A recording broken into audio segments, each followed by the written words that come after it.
Hey, welcome back to another episode on physics. And today we're going to talk about motions, force, and energy in IGCSE Sciences past papers. Okay, let's move to the first question. A body has a mass of 12 kilograms and weighs 120 newtons on Earth. It is taken from Earth to the moon. The strength of the gravitational field on the moon is one-sixth of that on Earth. What is the mass and what is the weight of the body on the moon? As I have talked about this one before on my previous videos, that the mass is the makeup or the combination of the matters. So the mass would stay constant, would stay unchanged. So wherever he is, maybe he's on the Earth, or maybe he was on the moon, or maybe he was on Mars, the mass of him would be the same.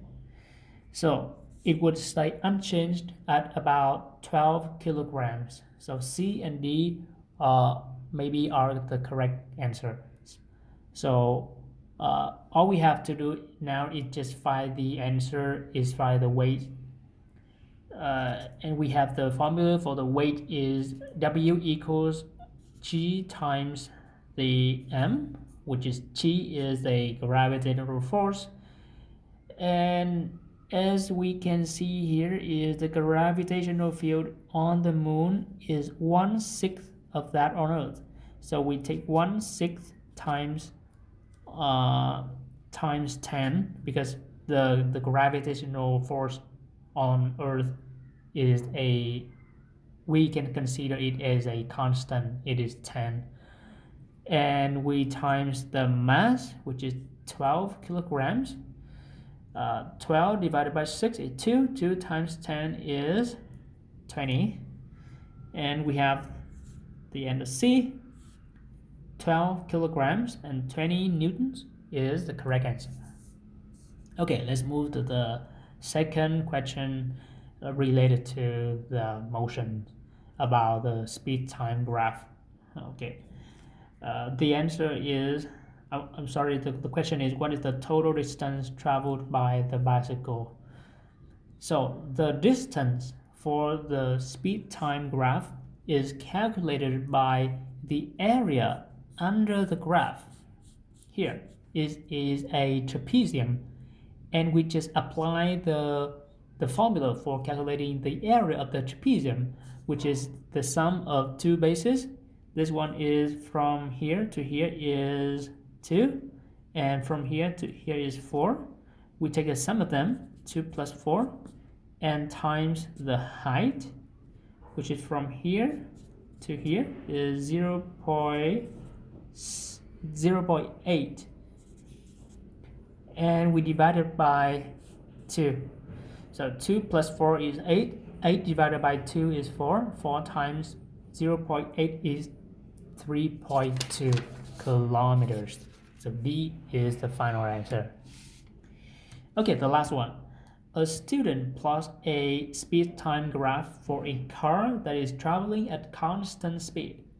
What can be stated about the velocity? So remember, speed and velocity are the two different terms in physics. And how can the distance traveled by the car be obtained? So when we talk about speed, we just talk about the fast or slow it is moving, like 5 kilometers per hour.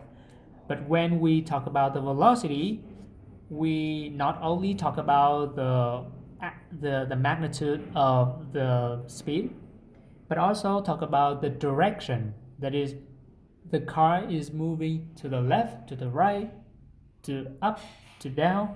So the speed is constant. It doesn't mean that the velocity is also constant. Maybe the car can move to the left, to the right, to the left. It would make the curve path like this. So the velocity need not be constant. These two answers may be the correct answer. And now we're gonna talk about the distance, as we have discussed on the question 31, that is the distance traveled by the object over the speed-time graph is calculated by the area under the graph. So we can apply that in this area under graph. So C again is the correct answer.